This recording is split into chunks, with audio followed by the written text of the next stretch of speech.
From Highmark. Just ahead on Tempo in Depth, tonight we can help you keep your New Year's resolution with practical tips to encourage you to beat the battle of the bulge. As Americans, we're overweight, unfortunately. Statistics show that 1 in 3 adults is obese. We hope this show gives you information to help you reach your goals. We'll explore medical options, including surgery and medications. Plus, I'll work up a sweat during a fat-burning cardio workout.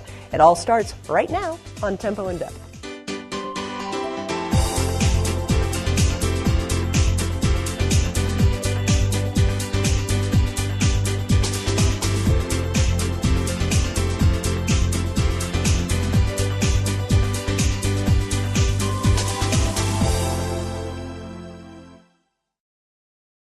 The people of Air Products feel privileged to bring this programming to you. By supporting education and the arts, Air Products strives to improve the quality of life here in the Lehigh Valley, where we call home.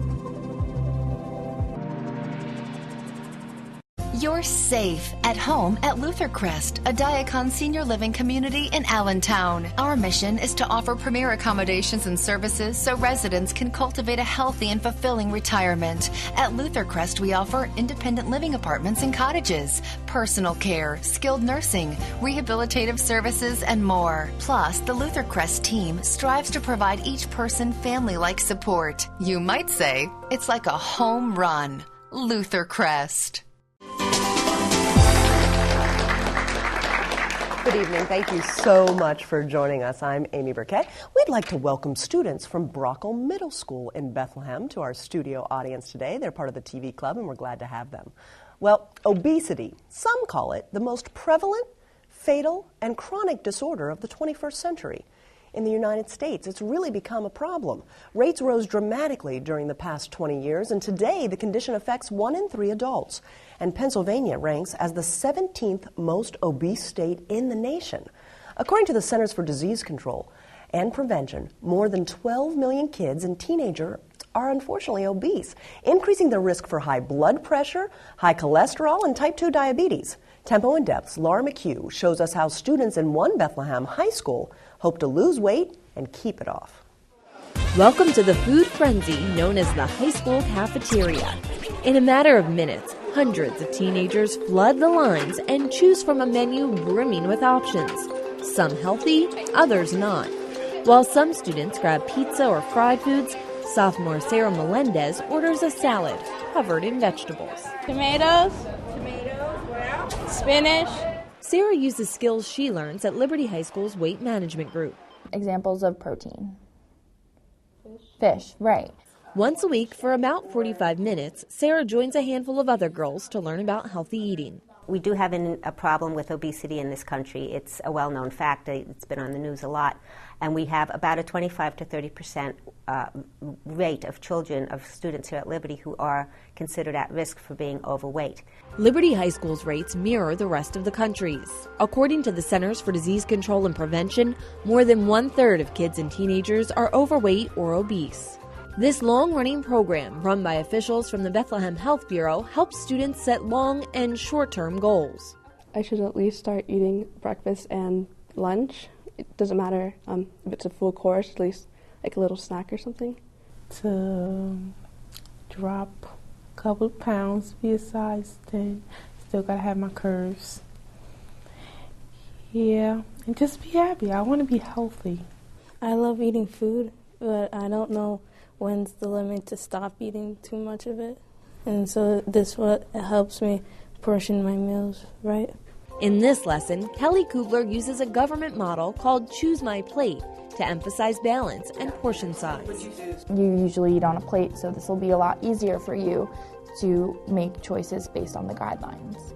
If you use the basic template and you portion out your foods and half your plates are fruits and vegetables and a fourth are grains and protein, then it's a good gauge to know that you're eating a balanced meal and getting all those nutrients that your body needs to be healthy. Because childhood obesity can have serious long-term health effects, including increased risks for heart disease and diabetes, a condition Sarah hopes to prevent. It runs in my family, so I'm afraid if I get it, I have to stop eating the stuff I like. So if I might as well stop eating too much of sugar, before it becomes a problem to my health. A goal that means Sarah must choose her plate wisely. For Tempo in Depth, I'm Laura McHugh reporting. Thanks so much, Laura. I'm so excited to have a special guest joining me now in the studio. It's Dr. Debbie Salas-Lopez. She is the chair of the Department of Medicine at Lehigh Valley Health Network. Dr. Lopez, it has been way too long since we've had you on the show. Thanks for your time. It's nice to see you again, Amy. Let's talk about it a little bit and help people understand, how do we define overweight versus obesity? So there is a statistic that we use, a calculation that we use. It's called body mass index. And so we know, based on your height and your weight, whether your BMI is over a certain amount. And that determines, it correlates very nicely with the body fat distribution that you have. So for example, if your body mass index, your BMI, is over 29.9, 30, you're probably overweight or obese. And if your body mass index is between 25 and 30, you're borderline, you're getting there, you're overweight. You're not obese yet, but you're overweight. It's ideal to be at a body mass index of somewhere between 19 and 24.9. That's the ideal. And it's all based on height and weight. Is it different for children? You know, in children, as you know, it can vary because their height is, you have to factor in their height, but we use the same calculation on average for children. In the years that you've been working, and you work with a lot of disadvantaged folks as well, is it more prevalent in folks who have less money to spend on those healthy fruits and vegetables? Always cost more than eating off the cheap dollar meal at one of the fast food restaurants. Absolutely. Socioeconomic status and the availability of fresh fruits and vegetables. Health literacy rates are lower in our lower income populations. And so, yes, there's a correlation between your socioeconomic status and your income and also your weight. And so we know that, for example, Latino populations on average have a higher propensity of being overweight or obese. In fact, it's about 39%, so it's a little bit over the national average. And in our African American population, it's about 40 to 49% now, the prevalence of being overweight or obese. And so those populations do have a higher prevalence of obesity and being overweight. It was nice to see those young girls at Liberty High School working hard and trying to make some differences in their lives. How important is it? I mean, it has to be better to take care of this while we're young than we all know as we get older, things get more difficult. So there should be a push in those high school ages and even elementary and before to get our weight under control. It's so important, Amy. You know, it starts there, right? When you teach your children, you message it the right way. You teach your children that this is important. This is about self-esteem. It's about taking care of yourself. And you start like that program in Liberty High School. You start young. And also, you give them alternatives for options. You know, we say a lot about physical activity. Well, not all of them can get to a gym, can join a gym. But if you teach them in ways that they can do, so for example, some of our programs, we teach them how to walk incrementally every day, a few more steps. And so we teach them how to be fit. And in choice with choices that they can, the options that they can have, walking around the block, gardening, walking the dog. And so it starts at a young age and it, of course, goes into adulthood. But I think it's a great program that they're doing there. That plate method, isn't that simple? How you cut out, you know, you show them in visual ways how much they should eat for protein and grains and so on and so forth. So that portion control is really important. I think it's wonderful. And of course, then they bring it home to their parents and they share and they say, here's what I'm doing. Would you join me? Would you like more information? And so they engage their parents. How do you see, are we doing any better or are we getting worse over the last, say, 5 years or so? We've been getting worse. It's unfortunate, but we've been getting worse. The availability of food that's not very good for you is incredible. It's less expensive, so it's an attraction for particularly for people whose choices are limited and who are under economic strain. And so it's gotten worse, unfortunately, for us, Amy. What are some things that anyone can do at home? You made great suggestions. You don't have to belong to a gym. You don't have to have that kind of financial impact every month. You can walk around the neighborhood. Right. But we've got to get people to care, because type 2 diabetes, it seems to be just exploding. Right. So first I think, so we have a program in one of our facilities, in one of our clinics, and in it we show people, first, the correlation between diabetes and heart disease and being overweight and obesity, raising that level of self-awareness that one causes the other. That's important. The second is giving people some options, so showing them, like the plate method, what they can do and what it means to eat a certain portion of food and what type of food. The other is, in one of our programs, we lost 121 of our patients lost 162 pounds. And we were so proud of them. And you know how they did it? We first gave them pedometers. It's a very cost-effective, it doesn't cost a lot of money. And we said, measure how many steps you walk every day. Okay, so they did that. Increase by 250 steps every day what you do. So that by the end of the program, it was a 16-week program, they were walking 10,000 steps per day. It's a simple way. You're raising the level of self-awareness. We're educating our patients. They're engaged, they're committed, and they lost, on average, about 12 pounds. And it was just by asking. And the other piece is that we asked them that, what are your triggers to eat when you get stressed out? And so we taught them about how to, counteract some of those triggers that make you want to eat. Exercise is a good way to deal with stress. Absolutely. And making them aware of that, educating them around that was actually rather simple. Of course, you need an engaged patient, so it starts there. It starts with, I want to do this. I really want to make sure that I'm healthy for my kids, that I'm not going to get heart disease or diabetes.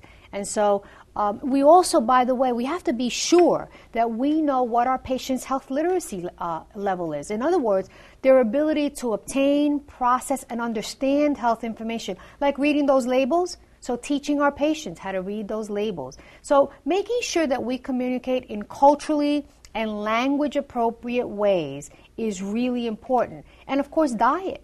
Not all of our patients in our community eats the same thing, so we have to be appropriate around diet. But it's all very doable. It can be done even in cost-effective ways. And I think that we now have, a nice beginning of a great program, and we're going to continue to do it. We started another class in November, and it's great to see Dr. Rena Lambert, one of our physicians, is spearheading it with some of our residents, and you should see them. They're really proud of what they've done. Well, and you're changing your lifestyle. It's not just 16 weeks. This is the best 16 weeks of your life that allows you to enjoy the rest of your life so you don't suffer that heart attack and deal with the complications of diabetes, blindness, amputation. Who wants that? Absolutely. What's the last word? What would you like to say to encourage someone who's never started before, but it's a new year? I know. Maybe they've failed at a million things. You know what? Get started. Start the new year caring about yourself and thinking, I can do this. Think positive. I can do this. Find the resources with your primary care physician, with your neighbor, with your kids at school. Find someone that can be your buddy, that can help you. Talk to your doctor and say, how can I do this in ways that are relevant to my life, that I can do it within the scope of what I have in terms of my financial needs and so on and so forth. But you can do it not only first and foremost for yourself, but also for your children, for your neighbors, and for your relatives. I would say, go get them. It's a new day. We can do this together. At LBHN, we have resources to help you do that, and it's possible. It's all very possible. Dr. Debbie Salas-Lopez, thank you for the encouragement and the great information. It's always great to see you, Amy. Thank you for the opportunity. Thank you. You know what? Next up, we're going to meet Carl Metz. He's a retired man from Air Products. He retired back in 2002, and after more than 20 years serving the company, well, that's when he began packing on the pounds. By 2009, he was 150 pounds overweight and suffered from a variety of health problems as a result. Now, like so many others, Carl failed at one diet after another. In the meantime, the weight was literally killing him. That's when he started exploring the idea of bariatric surgery and massive weight loss. And that changed his life and his lifestyle. Here's Tempo in Depth's Grover Silcox with more. Carl Metz loves to stay active around his Fleetwood home. The 73-year-old retiree credits his vim and vigor to losing weight through lap band surgery. I was on a seafood diet. Seafood and you eat it. Carl, a 6-footer, gained weight after retiring from Air Products Corporation in 2002. Back then, he weighed 230 pounds. By 2009, he weighed 356. I had a 58-inch waist. And this is the belt that I used to wear. Now this size here is a 5X, and what I'm wearing right now is a large. He tried multiple diets. He'd lose weight but gain even more back. He had such severe back and knee pain, he could barely move. I was on 13 different medications for high blood pressure, for cholesterol. He required oxygen 24/7, was pre-diabetic, and had sleep apnea. In 2004, he suffered heart failure and had a valve replacement at Lehigh Valley Hospital. While there, he learned about losing weight through bariatric surgery. That's when I made the decision that if I don't do something, I'm not going to be enjoying much more of this world. Carl took the mandatory 6-month weight management program to learn about and qualify for bariatric surgery. We educate them on all the 3 main procedures, the gastric bypass, the band, and the sleeve. The procedures are performed laparoscopically with tiny incisions. Typically, it requires an overnight hospital stay. Carl chose the lap band. Dr. Richard Borst performed the surgery in August 2009. In this procedure, a portion of the stomach's restricted by a physical band attached to a port just under the skin. When we initially put the band in, it's empty and that does not provide much restriction. Then as we see patients like Mr. Metz back in the office, just do an injection into that port, put some sterile saline in, some salt water, and that tightens the band. After surgery, patients must follow certain guidelines for the band to work effectively. Carl eats no more than 6 ounces per meal. Bite size. Very small bites, and you have to process it by chewing it to the point where it's almost liquid. If you don't, it doesn't work. It doesn't want to go through. Carl's now at his goal weight of 206 pounds. Now he sports a 38 waist and is down to 3 meds a day. At the time of this interview, Carl was about to mark his 73rd birthday. When asked about celebrating with cake and ice cream, he chuckled. No. No ice cream and cake, no. I'll dream about that. I don't want to go back there again. Carl Metz, a man with a light heart, a lot of energy, and a new lease on life. For Tempo in Depth, I'm Grover Silcox reporting. Thanks so much, Grover. Well, we met surgeon Dr. Richard Borst of Lehigh Valley Health Network in that story, and he's here now to share a little more information. Dr. Borst, thanks so much for your time. Thank you for inviting me. It was great to see Carl and to see the success that he's had. Help people understand, though, bariatric surgery isn't our first choice. It's after we've failed at everything else, correct? Absolutely. Bariatric surgery is for people who've tried and failed multiple attempts at weight loss. My average patient comes in and may have tried 6, 8, 10 diets, spent thousands of dollars over the years on different diets, and have failed, and now they're at a point where their weight is affecting their health. Help people understand there's more than one type of bariatric surgery. How do we decide which of the 3 is best for us? Yeah, there's 3 main types that we do at Lehigh Valley Health Network. The band, there's also the gastric bypass, and a newer operation called the sleeve gastrectomy. Each operation has a strong and weak points, and when we see patients, we first educate them on the procedures and what's involved and possible risks and things that they have to follow through with and the results of the procedure.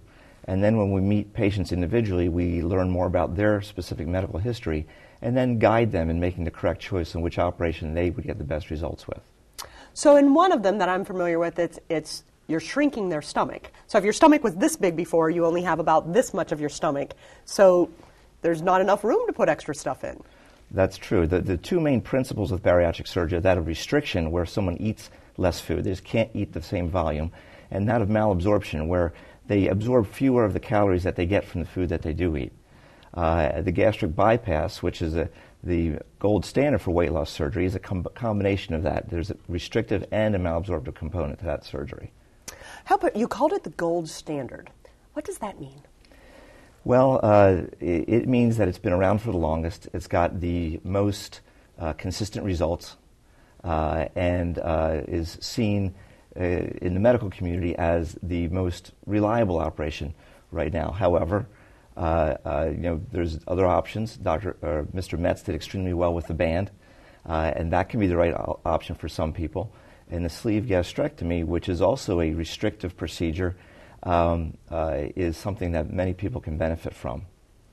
Help people understand, how do they even start to research these possibilities? You mentioned first you failed at diet and exercise for many years, and your health is truly in jeopardy, and this can be sort of the saving grace. Yeah, most of the patients come into our system through free information nights that we give at the hospital, that they call our 402 care hotline, come in and come to an evening where we take about an hour and a half or 2 hours and discuss the various procedures and dispel a lot of myths about weight loss surgery. Weight loss surgery has for many years had a negative connotation in the community, and it was thought to be a dangerous or scary procedure. Actually, today, weight loss operations are some of the safer operations that we do, and it's much safer than common operations, actually, like appendectomy, gallbladder removal, having a hip replaced, which aren't normally perceived as scary operations. So weight loss surgery in 2013 is very different than it had been 20 years ago, and we get much better results today. Is it covered by insurance? Yes, for people that Dr. Salas Lopez was referring to who have a body mass index greater than 35 with medical comorbidities such as type 2 diabetes, obstructive sleep apnea, hypertension, or patients who have a body mass index greater than 40, okay, it is covered by most insurances. And today, most of these three procedures are covered. And that's newer, right? In the older days, they hadn't been. It's been an evolution.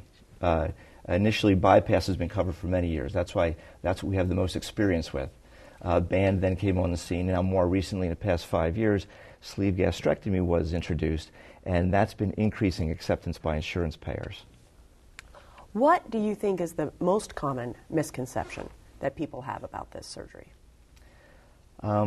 I think the few misconceptions that I see is people think it's a magic bullet. It's not. Surgery is a tool. It is something that people have to use appropriately. Any tool can be used a right or a wrong way. With the surgery, we don't just operate on somebody, say good luck and see you later. It's a long process that we see people ahead of time and educate them. We have a preoperative course that is actually mandated by insurance companies that lasts either 3 to 6 months, depending on your insurer. Most are 3 months now. And this gives people the owner's manual to their surgery. It teaches them about their bodies. It lets them know things that they've never learned before. They were never educated on how to shop, how to pick appropriate foods, how to exercise. And it gives them a framework to use this operation to get the very best results possible. Because if a patient chooses to go with bariatric surgery, it's going to be the biggest thing they've ever done for themselves in their life. And we want to get them the very best results. After the surgery, we have continuous follow-up. We've got monthly support group meetings. We have a great program that has got counselors and dietitians and exercise physiologists that help people achieve their goals. Because it is critical. You can't return to your old ways of the way you ate before, because in many cases, if you eat the fatty foods, you won't feel well, and it really isn't a good thing to. The past is behind you, and you've started a new chapter and should do things differently in the way that you eat and the foods that you consume after this type of surgery. That's absolutely right, and we want people to develop new lifestyles in addition to this, and this gives people a second chance. If you have a 500-pound man, he really cannot exercise. It's easy for people to say, why doesn't he just get up, exercise, and eat less? You have to realize that obesity is basically an addiction to food, but it's an addiction you try to break, but still tell somebody, well, you can't be an addict, but you have to have 3 meals a day. It's not like it's telling an alcoholic they can't drink. You must eat to live. So we have to educate people on how to use food to make the right choices with food. The surgery helps people eat less food, but they still have to make some modifications to get the very best results in a long time. And the health benefits are amazing. And let's talk a little bit about them. I mean, we're talking people who were on a path for a heart attack can see dramatic changes. There's no question. Weight loss surgery, when we usually talk about results of weight loss surgery in excess body weight. Excess body weight is the number that is different between that ideal body weight that everyone thinks is a mythical number because it seems too low, and their actual body weight. We talk of excess body weight losses of about 70% for many of the procedures. with that weight loss and some of the other metabolic changes that occur due to hormonal changes in your system after these surgeries, there's a decrease in type 2 diabetes where it's actually cured about 85% of the time. High blood pressure is cured about 60% of the time. Obstructive sleep apnea 80% of the time, and we can go on down the line. One other thing that people don't usually associate with being overweight is cancer. Cancer deaths decrease about 60% in patients who have normal body weight. Every type of malignancy across the board is increased with morbid obesity. Dr. Boris, thank you so much for your information and shedding a little light on a potentially scary situation. Thank you very much for having me. Well, news reports tell us that Americans spend anywhere from $20 to $40 billion each year on diet aids and weight loss products. Now, celebrities constantly appear on commercials to sell the latest meal plan, cleanse diets or fad diets, promising you'll lose something like 25 pounds in 4 weeks. But those products rarely receive approval from the Food and Drug Administration. Well, in 2012, the FDA did approve 2 new prescription medications to treat obesity, the first time it did so in more than a decade. Well, Tempo in Depth's Laura McHugh looks at the history of diet drugs and tells us more about the newest medicine on the market. Good girl. Kim Gaiman and her Palomino horse butter share a special bond. She's got a very strong personality, and she doesn't give up. Kim knows a thing or two about perseverance herself. After spending a lifetime struggling with her weight, Kim recently lost 125 pounds and celebrated by buying butter. Girl, just relax. Eventually, gastric bypass surgery worked for Kim, but only after she tried everything else to lose the weight. You know, it's just a constant yo-yo. And I went through that. I've dieted since I was probably 12 years old. Meal plans, fad diets, you name it, Kim tried it. She even took prescription weight loss pills. The big fad was Fen-Phen, I guess, at that time, and tried that, and, you know, you lose weight, you lose 15, 20, 30 pounds, but then gain 60, 70 back. The pills left Kim irritable and cranky, and reports later linked Fen-Phen to serious heart problems. More than a decade later, the Food and Drug Administration has approved a new prescription weight loss medication called Qsymia, which became available in late 2012. Touted as a, quote, new beginning for people who struggle with obesity, this once-a-day pill combines phentermine to suppress appetite and topiramate to make patients feel full. Depending on the dosage, patients in clinical trials lost between 8 and 10% of their body weight on Qsymia. But doctors say it may prove most effective for those with the least amount of weight to lose. The manufacturer recommends Qsymia for patients who are obese or who are overweight and have a condition like diabetes or high blood pressure. There might be a role for the dietary pills or the appetite suppressants or the fat absorption inhibitory agents for an individual that is overweight or mildly obese. And that's because, they probably don't need to lose a whole lot of weight. But for patients considered morbidly obese, losing 5 to 10% of their weight is not enough, according to Kim's doctor, Leonardo Claros, director of bariatric surgery at St. Luke's University Health Network. Although it would be amazing to have a magic pill or a medication that an individual that is obese or has like all these associated conditions, will take, and essentially out of the blue, they will start dropping weight and they will become healthy. I mean, we wouldn't have the pandemic problem of obesity that we have in the world. It just doesn't happen. Dr. Claros and the product's manufacturers advise the pill must be combined with diet and exercise. Lifestyle changes that patients like Kim know are necessary for any long-term weight loss plan. For Tempo in Depth, I'm Laura McHugh reporting. I'm always excited to have my good friend Michelle Stanton, fitness expert and author of Walk Off Weight, joining me in the studio, and she's going to help me kickstart my exercise routine for the new year. Michelle, thanks so much. No problem. It's always fun being here. We appreciate it. Today, first, we're going to talk about strength training. We are. Strength training is so important when it comes to weight loss. What happens as we get older, we start to lose muscle mass, and as we lose weight, we lose muscle mass. And muscle mass is really the key to our metabolism and keeping us burning calories at a high rate. So is that why my clothes don't fit, even though I didn't gain weight? weight. Right. When you start to lose muscle, that means you're gaining fat if you're staying at the same weight. And muscle is much more compact, so you can fit into smaller sizes even if you weigh the same if you have more muscle. Okay. So most of us think about weights for strength training, and you can definitely use them, but we're going to start with body weight exercise. It's very popular now, and it's something you can do at home. You don't need any equipment. So we're going to start with what's called a plank. We're going to go up into a push-up position. We're not going to do push-ups, but we're going to balance on our hands and our toes, and all of a sudden you are activating all the muscles in your body, your shoulders, your arms, your legs, your butt, your glutes, and your abs to support you. If that's too challenging, come down onto your knees. And what you want to do is work on holding this for 30 seconds, maybe even up to 60. And you can do this while you're watching TV. You can also come down onto your forearms and hold that position for a little bit of a challenge. Come up onto your hands and then go down. And you can make it more active. And I can cheat. You can also, when that becomes less challenging, add a leg lift.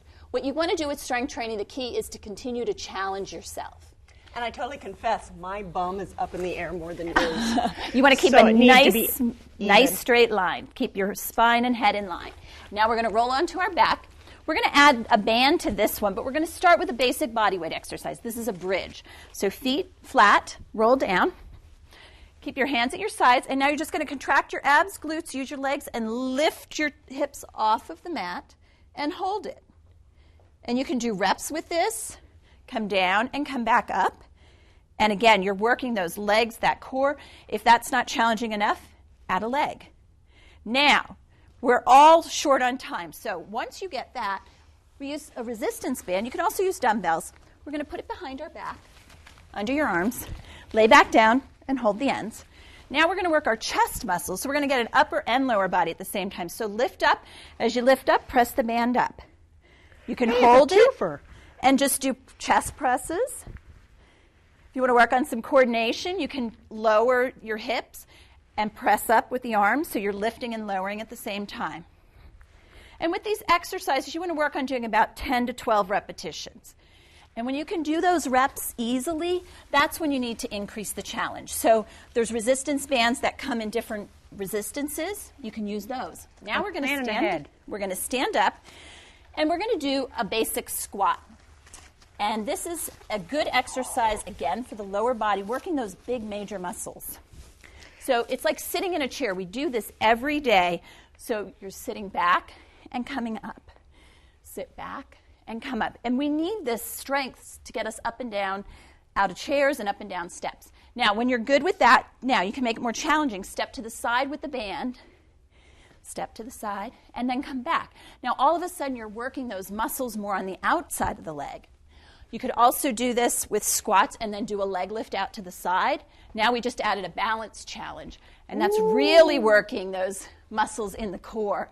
And we all need good balance for getting through our day. I was just going to say, and especially as we age. Yes. Because that's so many is. issues with senior citizens Absolutely. related to falling and breaking a hip because they lose their balance. Strength is one of the reasons people have trouble getting out of chairs, climbing the stairs. And what happens is when we lose strength, we start to become less active. And then we lose more muscle, we lose more strength, so become even more inactive. So a little bit of strength training. Start with just one exercise. Once you get that, then build up and add some to your routine. You know, what's the number one mistake that people make? You start the new year and everyone is so gung-ho to get in shape, to exercise, to do more, and then we fall off somewhere around February and March. Absolutely. One of the great things that we're seeing more and more is devices and social media that helps to support us. Having a buddy is a great thing to do. I'm wearing an activity monitor by Body Media. And what this does is it tracks your activity throughout the day. It also tracks, you can add in your food, so you could track your diet. So all of a sudden you can see how many calories I'm burning and how much food I'm eating. And if you're out of balance, you're going to gain weight. If you're taking in fewer calories, burning more, you're going to lose weight. And these are great devices. There's a variety on the market. All how price much do they ranges. range? Give me a range. From about $100 to $250, depending on what you're looking for. But our health is worth it. It is. And, 40% of doctors in a recent survey said that they believe that patients could decrease the number of times they have to come into the office by monitoring things like their fitness and their eating habits. I think we're going to see a lot more of this. Well, Michelle Stanton, you have some more for us in just a little bit, so don't go anywhere, okay? Okay. Well, First, we need to look at a tennis program. It's happening at the Police Athletic League in Reading, and it provides more than a chance to trade volleys and score points. It gives kids a vigorous workout, a lifelong sport, and one more way to stay healthy. Tempo and Depth's Grover Silcox tells us more. Now, pick it up like you're going to handshake it, and put the racket out in front of you like this. These kids work up a sweat playing tennis. 4 days a week, they turn this old Police Athletic League gym in Reading's urban core into a junior Wimbledon. Here, kids ages 6 to 14 serve, slam, slice, rally, and return for over an hour straight. We use tennis as a conduit to come in and keep the kids physically active, which helps them lose weight, helps them stay flexible, and gives them an outlet for excessive energy. Tennis pro Mike Murphy, president of Set Point Tennis, a nonprofit dedicated to youth tennis and mentoring, directs the program for the Olivet Boys and Girls Club at this PAL unit and throughout Berks County. Now, we're going to take our one leg up, all right, next leg up. Bounce, bounce. The kids do warm-up exercises and play relay games to strengthen muscles and develop the flexibility required for tennis. In tennis, a usual match, if you're playing a real high-level match, you're usually going to run anywhere between 1 and 2 miles. And that is good physical exercise in and of itself. When you're done with it, it tires you out, and you're always like moving from point A to point B. And keeps them running, keeps them active, because a lot of the kids, this is the only place where they get any type of activity. The program also keeps them thinking. Before they hit the gym, they go to class above the gym for academic instruction. On this day, Set Point's Dylan Canals teaches 6 to 9-year-olds a lesson on obesity with a game of hangman. What does it mean to be obese? A lot of kids just don't know about obesity. They don't know what it means. They don't know how to avoid it. Our program is great for the combating obesity because, they have us upstairs working with the kids on, what's it like to eat a McDonald's hamburger versus a home-cooked meal. And then you also have, Mike downstairs who will run a program with them for an hour and have them running around and getting up on their feet and doing things. The program invites community leaders such as coronary care nurse Danielle Whalen to speak with the kids about careers, education, and healthy choices. And tonight I'm going to talk to you guys a little bit about nutrition. We do see a lot of the kids losing weight, making better choices in life, and having better success in their classroom instruction. Many of the kids here come from disadvantaged homes. Most would never have had the opportunity to learn and play tennis if not for this program. It is a first for them, but it won't be the last for them because through Set Point, they'll be playing the sport of a lifetime for a lifetime. For Tempo and Depth, I'm Grover Silcox reporting. Thanks so much, Grover. Okay, Michelle Stanton is back as promised, and she's got something new for us, and I hope I can make it through. Tell us about it. We're talking about high-intensity interval training, and this is something we're hearing a lot more about, and research is showing that this high-intensity interval training, you really get benefits faster, and you don't have to work out as long. Oh, I like that. As if you do a workout all at the same pace. What intervals are is that you're speeding things up, you're picking up the intensity to a higher level for anywhere from 10 to 30, 60 seconds. And then you bring it back down to that moderate level that you normally would go at for a recovery period. It could be usually double what you do the high intensity. So then you pick it up again, say for 30 seconds, bring it back down. What you do is you're pushing yourself. So you're pushing yourself out of that comfort zone. And that's when we start to see those changes. Our body needs to get out of the comfort zone to start making those changes. What should be the duration then?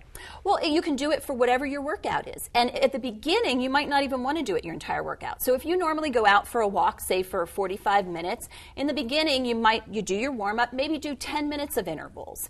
Pick it up, speed it up, bring it back down. Speed it up, bring it back down for 10 minutes. And maybe the next week you try for 15. So what you want to do is you want to progress gradually. And again, high-intensity interval workouts, you only want to do 2, maybe 3 times a week because you're pushing the intensity. So you can do this with any activity, swimming, walking, jogging, on the elliptical machines at the gym. And I don't need cardio anything extra? activities. Right. No nothing. extra equipment. It helps to have a watch that has a timer that you can see. And there's some devices that you can even just do intervals with, and it'll beep. So I'm setting mine so we can do one. You can do this at home. Think of some high-intensity moves like jogging in place, jumping jacks. So we're going to start out just warming up a little bit here. So marching. So this is going to be. I can do this. This is going to be our moderate intensity. Okay. So I know it's going to get worse. One of the types of high-intensity training is called Tabatas, and this is where you do 10 seconds high-intensity, 20 seconds recovery, and you repeat that for about a 4-minute segment. Tabatas. Tabatas. Okay. Doesn't matter what we do. Right. We're going to start with jumping jacks. Okay. So for 10 seconds, get ready and go. So what you want to do is just at your intensity, pick it up. Good. And how long do you think we're going? I don't know. Okay. Now march it. Okay, now the next one, how about, you got any that you like to do? Why don't we jog with our knees up high? Okay. So we're recovering for 20 seconds now. You're catching your breath. Sometimes I try and take a sip of water if I can. And we are going to get ready, set, and jog in place. High knees. High, high, high. Really push it. High, high. You could run up and down steps at your house. Ooh. Is another option. Okay, and bring it back down to that march. Start feeling your heart rate going up? Oh, yeah. You're warming up now? Absolutely. And I'm making you do all the talking, because talking and doing it isn't very easy. Absolutely. You can put music onto this and really have some fun with it. So now we're back at our moderate for 20 seconds. We'll do one more as a demo, okay? Okay. All right. How about we hop side to side? Okay. Okay. And let's get ready and go. And hop side to side. Quick. She looks cuter when she does it than I do. Quick, quick. That's it. Just 10 seconds. So anybody can do anything for 10 seconds, right? Okay, and let's bring it back to that moderate. So right away, you're feeling that heart rate going up. I'm tired. And what they're seeing is even if you don't have a lot of time, 5-10 minutes of that to get started. And again, you could do this outside walking. You can do it for time, or you can even pick a spot and speed up to the next block, walk at a moderate pace for 2 blocks, speed up for a block. So there's lots of ways to vary it, but getting some of that high intensity in there really boosts the benefits. You can hear I'm all out of breath now. Only because I made her do the talking. So, and you still, though, there are a few things that you can do that's better for you than walking. If you can't do anything, just get out. You can walk. Well, and the other thing that we're seeing is even if you are exercising, you still need to be moving throughout the day. More and more research is coming out that, we're really sitting ourselves to death here. Sitting disease, Sitting you call disease, it. yes. And we're too sedentary. So that actually causes the body to shut down its fat burning ability. It's contributing to diseases like heart disease and diabetes. So even if you are doing a workout, make sure that you aren't just sitting the rest of the day, the other 23 hours. Woo, I need some water. Take the stairs, park a little further away. Get up throughout the day. So get those little bouts of exercise. And activity monitors are a good way to track that you're doing that. There's also, with these interval workouts, there's with our cell phones that we can track. Mm-hmm. Everybody Walk is one that I use when I go out for walks. So it'll track when I'm going fast and slow. There's Runkeeper. It's an app? Yes, on your phone. Ooh, so you set it, and it's that. a GPS. It tells you how fast you're going. You put your weight in, how many calories you burned. Runkeeper's another one, Daily Mile. There's a whole bunch out there, and it makes it more fun. And then you can share it with your friends, so they encourage you, you encourage them. The buddy system is what it's all about, I think. That or as support we is get older, important. and especially so many working women out there, where if you put in an 8, 9, 10-hour day, and then you rush home to take care of the family, you often it's hard to find time for yourself. Yes, absolutely. But we need to, because as my mom just celebrated her birthday, she missed, at 80 years old, she didn't stay active once she hit 60. And I'm seeing the unfortunate effects of that. I don't want that to happen to me. I don't want that to happen to you. Yes, we have to stay active. We need to keep moving, and it doesn't have to be formal exercise, go into a gym. You can do it anywhere, and it's those little bouts throughout the day. They really do add up when you take a look at it. Michelle Stanton, our fitness expert. Thanks so much, and Happy New Year to you. Thank you. Happy New Year to you. For more information about the activity monitors and fitness applications, Michelle recommends these websites. Visit bodymedia.com to learn more about the activity monitor that Michelle wears. Now, check out everybodywalk.org, runkeeper.com, and dailymile.com to find out about apps available to calculate the distance, speed, and calories you burned during your walk or running workout. Let's continue our conversation on obesity right now. I'm joined by a guest, Dr. Christina Stushuk, the Senior Medical Director at Cigna. Dr. Christina recently accepted the Surgeon General's medallion on behalf of Cigna for their efforts in advancing the cause of public health and medicine. Dr. Christina, thanks so much for your time and coming from the Philly area for us. Thank you so much. I appreciate the invitation. Let's talk about it a little bit. People often don't understand the cost of obesity and how expensive this is on our healthcare system. It's very expensive.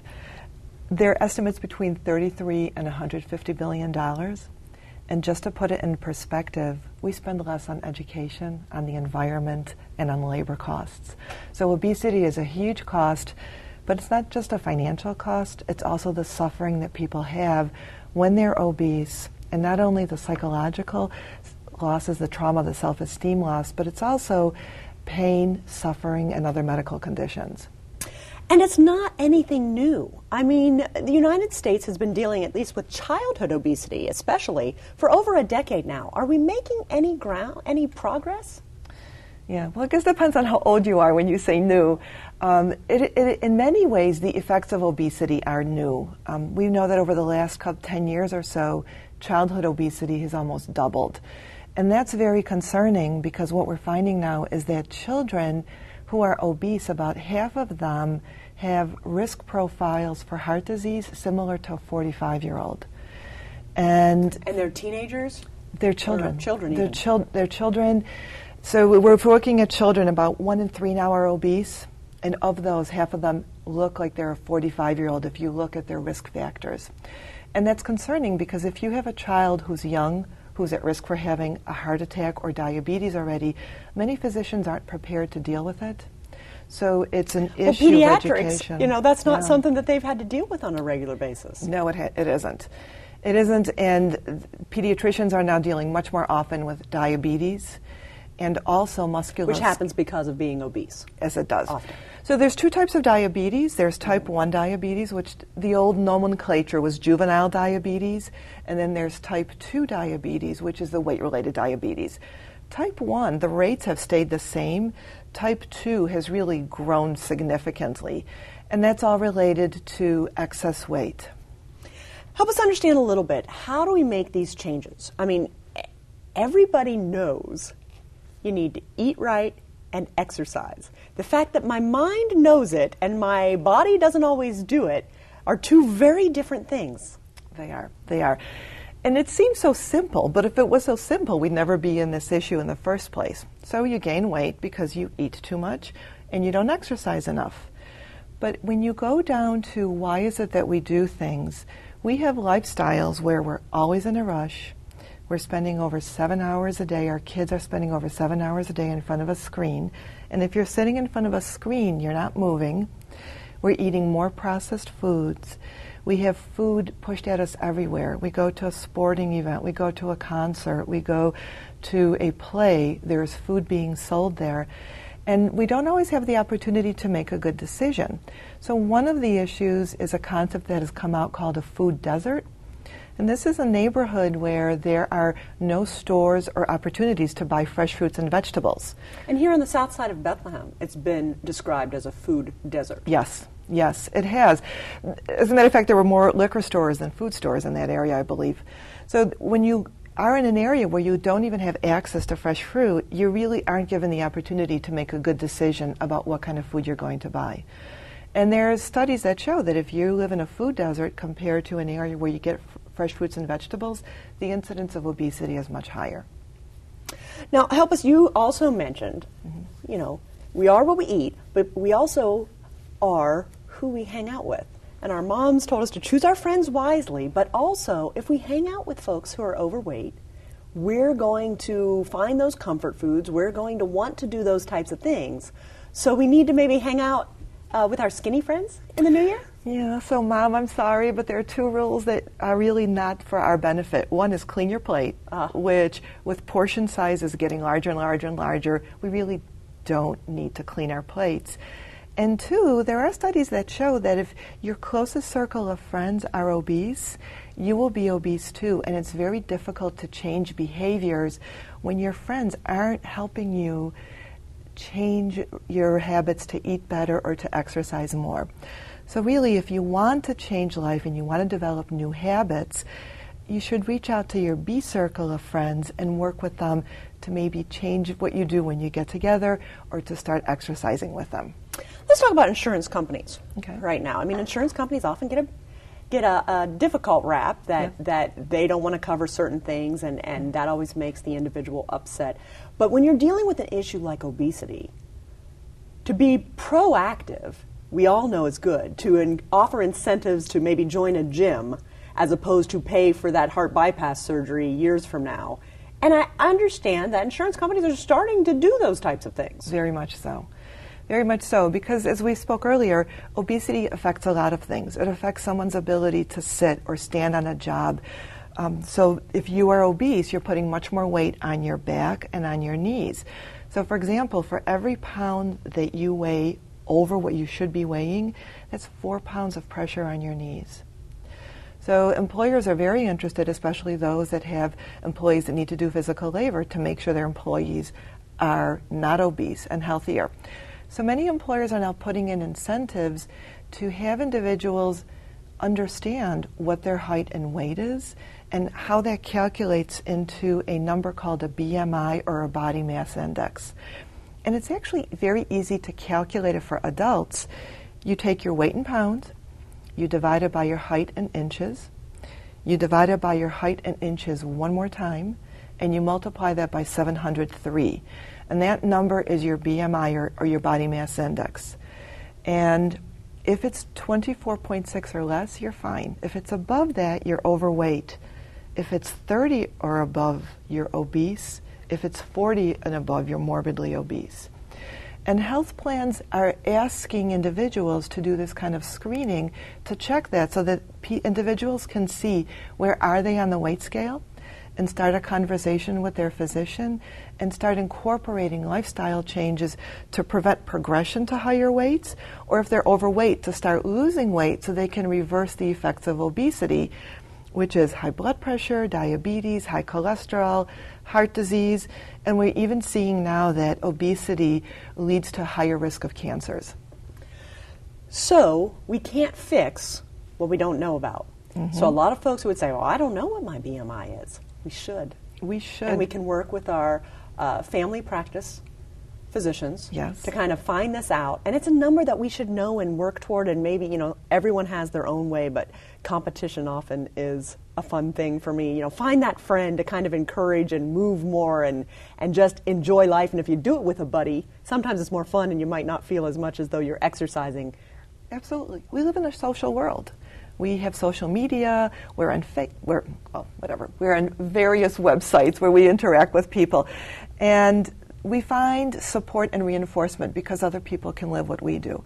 And I think part of the issue is, especially for moms, I think moms play a huge role because women still buy most of the groceries, make most of the meals, and when we're driving home between school and sports activities or piano lessons, we make the decisions of, do we pack a healthy snack for the kids to eat in the car, or do we go through a drive-through? And moms influence so many things. So moms, one, need to know what their BMI is, and then they need to go to the pediatrician and find out what their children's BMI is and what it means. Because children's BMI are a little more complicated to calculate, so you really need to talk to the physician and find out, is this a BMI that's healthy for my child or not? And as you're saying, we need to know where we are, so part of what we can do is just write down, what are we eating? How many minutes are we spending in front of a TV screen? How many minutes are we spending exercising, to know where we're starting? And then start setting goals. And goals are small steps. So if you Maybe look, a 10% decrease. 10% decrease will have a significant impact on your health. It will start lowering all your risk factors, such as your high blood pressure, your sugar, and your cholesterol. And losing weight isn't about becoming thin, it's about becoming healthier. And it's a little easier to handle that because we're all built differently. Our producer Laura and she's built one way, I'm built the exact opposite. I could never eat the rest of my life and I would never be as thin as Laura. But I don't have to be Laura. Laura's build is great for Laura and Amy's build is good. Amy just needs to be the best Amy Amy can be. Absolutely, and everyone has different habits. So one person's habit may be a very whipped cream laden latte in the morning with a donut. And if you think about it, if you eat between 110 or 160 extra calories a day, that can lead to a 10-pound weight gain in a year. So if you... That's easy to get an extra 100. I mean, the Easy. fancy coffees can do that to you. Half a can of soda. Wow. So if once you write things down and you kind of see where you're getting the extra calories and where you're not getting your physical activity, you can start saying, you know what, maybe I can give that up. Start small. And you can create new habits over 14 to 21 days. So for 2 to 3 weeks, you can give up that one thing and it works. Then you can go on to your next step and build slowly. Because that cold turkey just doesn't work. For most people, it doesn't. For most people, it doesn't. And again, you need to start encouraging your friends to help you rethink some of your decisions. And small decisions add up. And I think part of what we need to remember is none of us gained weight or got obese overnight. So our expectation shouldn't be that we're going to lose 30 pounds in a week. That doesn't happen. So small steps, writing things down, knowing where you are, helps start the path. And the important thing is maintains it. Because the last thing you want to do is yo-yo in and out of your weight loss and exercise routines. So this is lifestyle change. Dr. Christina Yes. from Cigna, thank you so much my for your pleasure. information. It's been a pleasure chatting with you. Thank you. We'd like to leave you tonight with some resources to learn more about this topic. At cdc.gov, you can learn more about the latest trends and statistics about adult and childhood obesity. The National Institutes of Health can help you find your body mass index with its BMI calculator at nhlbisupport.com/BMI. Finally, track your meals and make sure you're eating the right amounts of fruits and veggies at choosemyplate.gov. Well, before we say goodnight, we have some parting gifts from members of our studio audience. Our friends at the Sands Casino Resort Bethlehem have provided a $50 gift certificate good at the shops at the Sands, the event center, or restaurants. So let's see who my lucky winner is. We have number 16. Who in the audience is number 16? Yay! How exciting. Well, you know what? Everyone in our studio audience received a goodie bag filled with treats and coupons from our neighbors, including some yummy snacks from our friends at Just Born. Well, we hope to see you in our studio audience very soon. Thanks so much for joining us. Let's all try to make healthy choices in this new year. Good night.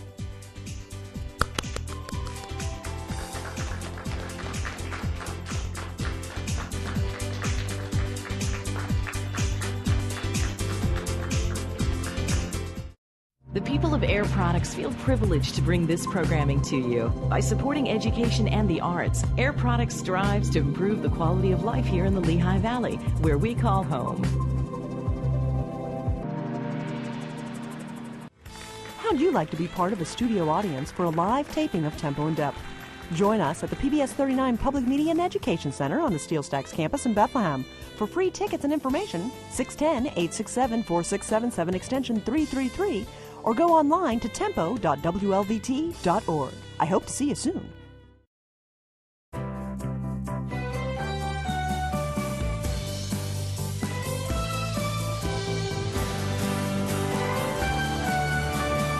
On Masterpiece Classic. Something happening in this house is actually about me. Anthony Straven is the most traditional choice. Edith is beginning her life as an old man's drudge. So it is cancer. Don't say anything.